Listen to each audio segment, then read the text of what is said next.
44వ కీర్తన. సైన్యములకు అధిపతి యెహోవా, నీ నివాసములు ఎంత రమ్యములు. యెహోవా మందిరావరణములను చూడవలె నా ప్రాణము ఎంతో ఆశపడుతున్నది, అది సొమ్మసిల్లుతున్నది. జీవము గల దేవుని దర్శించుటకు నా హృదయమును నా శరీరమును ఆనందముతో కేకలు వేయుచున్నవి. సైన్యములకు అధిపతి యెహోవా, నా రాజా, నా దేవా, నీ బలిపీఠమునొద్దనే పిచ్చుకలకు నివాసము దొరికెను. పిల్లలు పెట్టుటకు వానకోవిలకు గూటి స్థలము దొరికెను. నీ మందిరమునందు నివసించువారు ధన్యులు, వారు నిత్యము నిన్ను స్తుతించుదురు. నీ వలన బలముందు మనుషులు ధన్యులు, యాత్ర చేయు మార్గములు వారికి అతి ప్రియములు. వారు బాకాలోయలో బడి వెళుచు దానిని జలమయముగా చేయుదురు. తొలకరి వాన దానిని దీవెనలతో కప్పును. వారు నానాటికిని బలాభివృద్ధి నందుచు ప్రయాణము చేయుదురు. వారిలో ప్రతివాడును సియోనులో దేవుని సన్నిధిని కనబడును. యెహోవా సైన్యములకు అధిపతి దేవా, నా ప్రార్థన ఆలకించుము. యాకోబు దేవా, చెవియొగ్గుము. దేవా, మా కేడమా, దృష్టించుము. నీవు అభిషేకించిన వాని ముఖమును లక్షింపము. నీ ఆవరణములో ఒక దినము గడుపుట 1000 దినముల కంటే శ్రేష్టం. భక్తిహీనులు గుడారములో నివసించుట కంటే నా దేవుని మందిర ద్వారముల వద్ద నుండి నాకు ఇష్టము. దేవుడైన యెహోవా సూర్యుడును కేడెమునై ఉన్నాడు. యెహోవా కృపయు ఘనతయు అనుగ్రహించును. యథార్థముగా ప్రవర్తించు వారికి ఆయన ఏ మేలు చేయకమానడు. సైన్యములకు అధిపతి యెహోవా, నీ యందు నమ్మికుంచు వారు ధన్యులు. దేవుడి కీర్తన దీవించునుగాక. బిడ్డలారా, ప్రతి మనిషికి ఆశలు ఉంటాయి. కొంతమందికి ఆహారం అంటే ఆశ, కొంతమందికి వస్త్రాలంటే ఆశ, కొంతమందికి ఫ్రెండ్షిప్ అంటే ఆశ, కొంతమందికి పార్టీ అంటే ఆశ, అవునా కదా? కొంతమందికి డబ్బు అంటే ఆశ, కొంతమందికి డెకరేషన్ అంటే ఆశ. రకరకాలైన ఆశలు ఉంటాయి. కోరహు కుమారులు ఏమంటున్నారంటే, ఎవరు రాశారు కీర్తన? కోరహు కుమారులు. కోరహు, దాతాను, అభిరాములు దైవజనుడైన మోషే మీద తిరుగుబాటు చేసినప్పుడు దేవుడు అన్నాడు, మోషే, నా పక్షాన నీ పక్షాన ఉన్న వాళ్ళని రమ్మను, కోరహు, దాతాను, అభిరాముల పక్షాన ఉన్న వాళ్ళని అక్కడే ఉండమను, వాళ్ళని నాశనం చేసేస్తానన్నాడు. మోషే తన స్వజనులు నాశనం అయిపోతుంటే ఇష్టపడేవాడు కాదు. ఆయన దేవుని మాట వినాలి, దైవ సేవకుడు కనుక ఒక ఇన్విటేషన్ ఇచ్చాడు. యెహోవా పక్షం నుండేవాడు ఎవడో నా దగ్గరికి రండి. కోరహు, దాతాను, అభిరాములు తిరుగుబాటు పార్టీ, వ్యతిరేకమైన పార్టీ. అది ప్రతి చోట ఉంటారు, ప్రతి కుటుంబంలో కూడా ఉంటారు. ఆది మానవులైన ఆదాము కుటుంబంలోనే 2 పార్టీలు ఉన్నాయి. ఒకటి దేవునికి యోగ్యమైన పార్టీ హేబేలు, రెండోది శరీరమును సంతృప్తిపరిచి ఆ దేవునికి ఇవ్వాలా, మా నాన్నని అమ్మని ఏదేని వల్ల గంటేశాడు చిన్న తప్పుకే, అందుకని ఆయన బలిగట్టాలా, ప్రథమ ఫలం ఇవ్వాలని ముదిరిపోయిన ఆనపకాయలు, ముదిరిపోయిన బెండకాయలు ఇది తీసుకొచ్చి ఏం చేశాడండి? బలిపీఠం మీద పెట్టాడు. ఎవరి అర్పణ దేవుడు అంగీకరించాడు? హేబేలు. ఎందుకంటే వినమ్రతతో తాను పశువులు కాపరు కనుక, గొర్రెలు మేపేవాడు కనుక మంచి గొర్రెను, లేత గొర్రెను తీసుకొచ్చి దేవునికి అర్పించాడు. అక్కడ 2 పార్టీలు కనపడుతున్నాయి. కొంతమంది కయ్యను సమర్థించే వాళ్ళు ఉంటారు, కొంతమంది హేబేలును సమర్థించే వాళ్ళు ఉంటారు. కోరహు, దాతాను, అభిరాములు ఎప్పుడైతే తిరుగుబాటు చేశారో మోషే చెప్తున్నాడు, యెహోవా పక్షమున ఉన్న వారెవరో నా దగ్గర రండి అనగానే అందరూ వచ్చేసారు. కానీ కోరహు సమీప బంధువులు, కులపోళ్ళు కోరహు, దాతాను, అభిరాములతో ఉన్నారు. బంధువులు కదా, కొంతమంది కులపిచ్చి ఎక్కువగా ఉంటుంది. అయితే కోరహు కుమారులు ఆ డైలమాలో పడ్డారు. అమ్మానాలను విడిచిపెట్టి దైవజనుడని మోషే దగ్గరికి వెళ్తే ఎంత కృతజ్ఞతలేనోళ్ళు, ఒరే అడ్డాల్లో పిల్లలే కానీ గడ్డం మీసాలు వచ్చినాక పెళ్ళాములు వచ్చినాక మీరు పిల్లలు కాదు అని దెప్పుతారేమో అని చెప్పేసి వాళ్ళు ఏం చేశారంటే ఆలోచన చేశారు. నాన్న దగ్గర ఉంటే తెస్తాం, మోషే దగ్గర ఉంటే అనవసరంగా నింద పొందుతాం అనుకునే వాళ్ళు దేవుని మందిరంలోనికి వచ్చి బలిపీఠం కొమ్ములు పట్టుకున్నారు. దేవుని స్తోత్రం. దైవజనుడని మోషే ఎప్పుడైతే దేవుని పక్షాన్ని ఉన్నవారిని తన దగ్గర రావటం చూశాడో, దేవుడే అన్నాడు, వీళ్ళకి మానవులకు కలిగే మరణము కలగకుండా ఉండును గాక అని అనగానే భూమి నెరవిచ్చి పెద్ద భూకంపం కలిగి కోరహు, దాతాను, అభిరాముల్ని, వారి కుటుంబీకుల్ని, వారి భార్యల్ని, మనవల్ని, మనవరాళ్ళని, ఏపరాళ్ళని అందరిని ఏం చేసిందండి? భూమి మింగేసింది. మింగేసినప్పటికి ఏమైపోయారండి? వాళ్ళు చచ్చిపోయారు. భూమి మళ్ళీ కలుసుకుంది. కానీ కోరహు కుమారులు మాత్రం దేవుని మందిరంలో ఉన్నారు, సజీవులుగా ఉన్నారు. దేవుని స్తోత్రం. మనం ఎవరి పక్షం ఉండక్కర్లా, ఏ పార్టీ పక్షాన్ని ఉండక్కర్లా, ఏ వర్గం పట్ల ఉండక్కర్లా. మన రాజ్యం ప్రభు రాజ్యం, పరలోక రాజ్యం, ఇహ సంబంధమైనది కాదు. అర్థమైందా? మన దేశం పరదేశం, మన పరలోకమును యాత్రికులను ఉన్నాం. అందుకని కోరహు కుమారులు అంటారు, సైన్యములకు అధిపతి యెహోవా నీ నివాసములంతా రమ్యములు, యెహోవా మందిరావరణము చూడవలని నా ప్రాణం ఎంతో ఆశపడుతున్నది, అది సొమ్మసిల్లుతున్నది. జీవము గల దేవుని దర్శించుటకు నా హృదయమును నా శరీరమును ఆనందముతో కేకలు. అబ్బాబాబా. కోరహు కుమారులు దేవుని సన్నిధిలోకి వెళ్ళినప్పుడు వాళ్ళు బ్రతికారు కనుక వాళ్ళు అంటున్నారు, ఎంత రమణీయములు యెహోవా నీ నివాసములు, ఎంత రమణీయములు. దేవుని మందిరము కొరకై ఆసక్తి. 10వ వచనం అంటాడు, నీ ఆవరణములో ఒక దినము గడుపుట. చెప్పండి చెప్పండి, నీ ఆవరణములో ఒక దినము గడుపుట. అబ్బాబ్బా, ఎంత అద్భుతం అండి. దేవుని సన్నిధికి రావడానికి కోరహు కుమారులు వెరవలేదు కనుక వారు బ్రతికారు. దేవుని స్తోత్రం చెప్పండి. దేవుని సన్నిధిని ప్రేమిస్తే దేవుడు కాపాడుతాడు. వారు సియోనులో వారు దేవుని సన్నిధిని పరలోకంలో కనపడతారు. భక్తులైన విశ్వాసులైన మనము దేవుని కొరకు ఆశ కలిగి ఉండాలి. 63వ కీర్తన 1వ చరణం, దేవా నా దేవుడవు నీవే, వేకువనే నిన్ను వెదకుదును, నీ బలమును నీ ప్రభావమును చూడవలని నీ పరిశుద్ధాలయం మీద నేను ఎంతో ఆశతోని. వేకువనే. ఎంతమంది వృద్ధులు, స్త్రీలు, పెద్దలు తెల్లవారుజామున ఆరాధనకు వస్తారు, వేకువనే వచ్చేస్తున్నారు. ఎంత ఆనందం అండి, ఎంత సంతోషం అండి. సజీవుడైన దేవుణ్ణి వెతకడానికి ఎర్లీ మార్నింగ్ వచ్చిన సహోదరి, ఆమె పేరేంటండి? మగ్దలేనే మరియా. ఆమెకు దైవ దర్శనం దొరికింది. పునరుద్ధానుడైన యేసయ్య, అమ్మా ఉదయకాల సమయంలో నీవు దేవుని మందిరానికి వస్తే దేవుడు నీ భర్తను కాపాడుతాడు, నీ బిడ్డను కాపాడుతాడు, నీ కుటుంబాన్ని కాపాడుతున్నాడు. సహోదరుడా, నీవంటే నీ భార్యకి ఎంతో ప్రేమ, ఆమెతో చెప్పు మందిరానికి వెళ్దాం రామ్మ అని.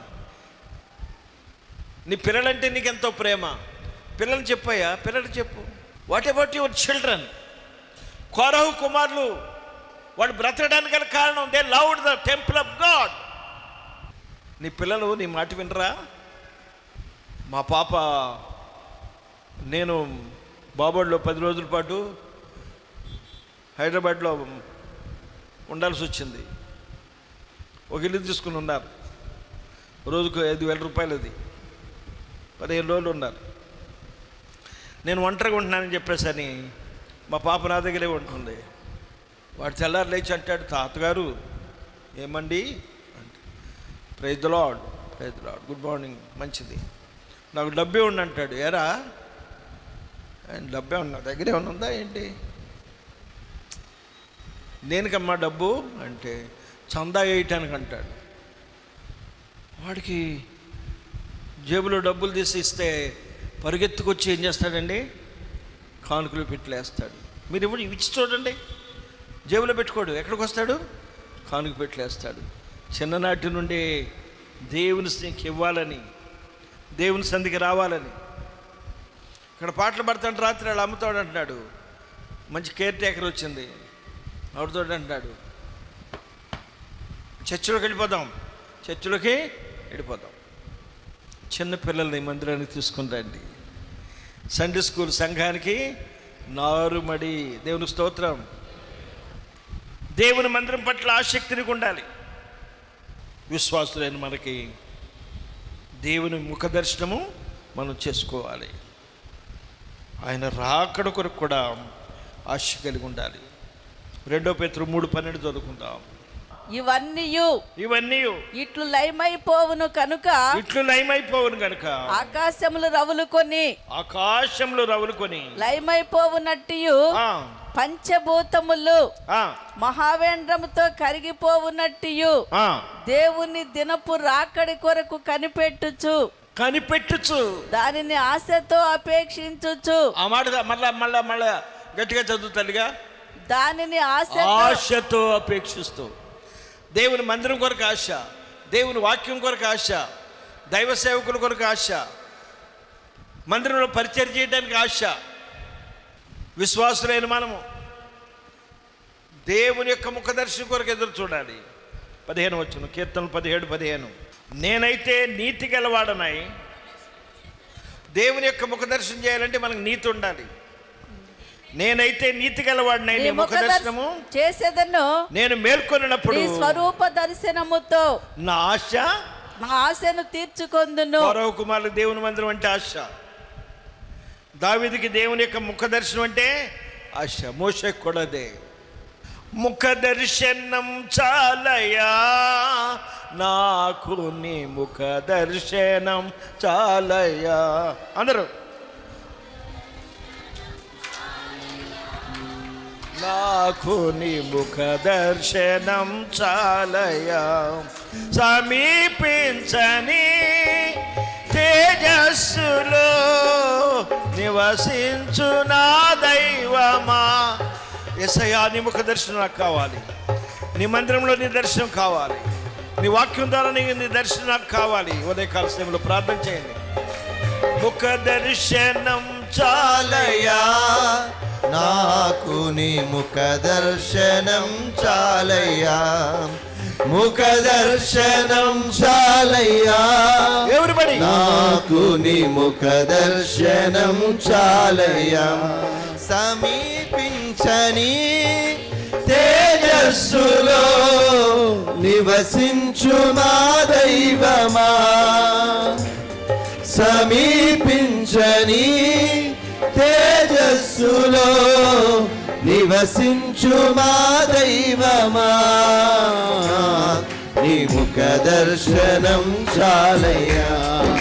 మాకు నీ ముఖ దర్శనం చాలయ్యా. ముఖ దర్శనం చాలయ్యా. మాకు నీ ముఖ దర్శనం చాలయ్యా. గడిచిన కాలం అంతా మనల్ని సజీవు లెక్కలో కాచి కాపాడిన దేవాది దేవునికి 2 చేతులు పైకెత్తి స్తోత్రాలు చెల్లిద్దాం. సృష్టికర్త అయిన దేవుని నిండు మనసుతో స్మరణ చేసుకుంటూ ప్రభుని స్తుతిద్దాం. సర్వశక్తుడైనటువంటి దేవుణ్ణి స్తుతిద్దాం. హల్లెలూయా, హల్లెలూయా, హల్లెలూయా, హల్లెలూయా. సర్వోన్నతుడైన దేవుని స్మరణకు తెచ్చుకొని ప్రభుని స్తుతిద్దామని. బ్రతికియున్నానంటే నీ కృపా, జీవిస్తున్నానంటే నీ కృపా. బ్రతికియున్నానంటే నీ కృపా, జీవిస్తున్నానంటే నీ కృపా. ఏ యోగ్యత నాలో లేదు, ఎంత భాగ్యమునిచ్చావు. పరిశుద్ధత నాలో లేదు, నీ ప్రేమను చూపావు. ఏ యోగ్యత నాలో లేదు, ఎంత భాగ్యమునిచ్చావు. పరిశుద్ధత నాలో లేదు, నీ ప్రేమను చూపావు. యేసయ్యా, నా యేసయ్యా, యేసయ్యా, యేసయ్యా యేసయ్యా నా యేసయ్యా యేసయ్యా నా యేసయ్యా బ్రతికి ఉన్నానంటే నీ కృప, జీవిస్తున్నానంటే నీ కృప, బ్రతికి ఉన్నానంటే నీ కృప. ప్రతి ఒక్కరు చెప్తాం, జీవిస్తున్నానంటే నీ కృప. ఏ యోగ్యత నాలో లేదు, ఎంత భాగ్యమునిచ్చావు, పరిశుద్ధత నాలో లేదు, నీ ప్రేమను చూపావు. ఏ యోగ్యత నాలో లేదు, ఎంత భాగ్యమునిచ్చావు, పరిశుద్ధత నాలో లేదు, నీ ప్రేమను చూపావు. యేసయ్యా నా యేసయ్యా యేసయ్యా నా యేసయ్యా యేసయ్యా నా యేసయ్యా యేసయ్యా నా యేసయ్యా నా జీవిత నావా సాగుచుండగా తుఫానులు వరదలు విసిరి కొట్టగా కదలలేక నా కథ ముగించబోగా, పదా అంటూ నన్ను నడిపినావు, నా జీవిత నావా సాగుతుండగా తుఫానులు వరదలు విసిరి కొట్టగా కదలలేక నా కథ ముగించబోగా, నువ్వు పదా అంటూ నన్ను నడిపినావు, సదా నిన్ను సేవిస్తూ సాగిపోయేదా, నీ పాదాల చెంతనే వాలిపోయేదా, సదా నిన్ను సేవిస్తూ సాగిపోయేగా, నీ పాదాల చెంతనే వాలిపోయేదా. బ్రతికి ఉన్నానంటే నీ కృప, జీవిస్తున్నానంటే నీ కృప, బ్రతికి ఉన్నానంటే నీ కృప, జీవిస్తున్నానంటే నీ కృప. నీ యోగ్యత నాలో లేదు, ఎంత భాగ్యమునిచ్చావు, పరిశుద్ధత నాలో లేదు, నీ ప్రేమను చూపావు. ఏ యోగ్యత నాలో లేదు, ఎంత భాగ్యమునిచ్చావు, పరిశుద్ధత నాలో లేదు, నీ ప్రేమను చూపావు. యేసయ్యా నా యేసయ్యా యేసయ్యా నా యేసయ్యా యేసయ్యా నా యేసయ్యా యేసయ్యా నా యేసయ్యా బ్రతికి ఉన్నానంటే నీ కృప, జీవిస్తున్నానంటే నీ కృప, బ్రతికి ఉన్నానంటే నీ కృప, జీవిస్తున్నానంటే నీ కృప. ఏ యోగ్యత నాలో లేదు, ఎంత భాగ్యమునిచ్చావు, పరిశుద్ధత నాలో లేదు, నీ ప్రేమను చూపావు. ఏ యోగ్యత నాలో లేదు, ఎంత భాగ్యమునిచ్చావు, పరిశుద్ధత నాలో లేదు, నీ ప్రేమను చూపావు. యేసయ్యా నా యేసయ్యా యేసయ్యా నా యేసయ్యా యేసయ్యా నా యేసయ్యా యేసయ్యా నా యేసయ్యా యేసయ్యా నా యేసయ్యా యేసయ్యా నా యేసయ్యా యేసయ్యా నా యేసయ్యా యేసయ్యా నా యేసయ్యా యేసయ్యా నా యేసయ్యా యేసయ్యా నా యేసయ్యా యేసయ్యా నా యేసయ్యా యేసయ్యా నా యేసయ్యా యేసయ్యా నా యేసయ్యా యేసయ్యా నా యేసయ్యా యేసయ్యా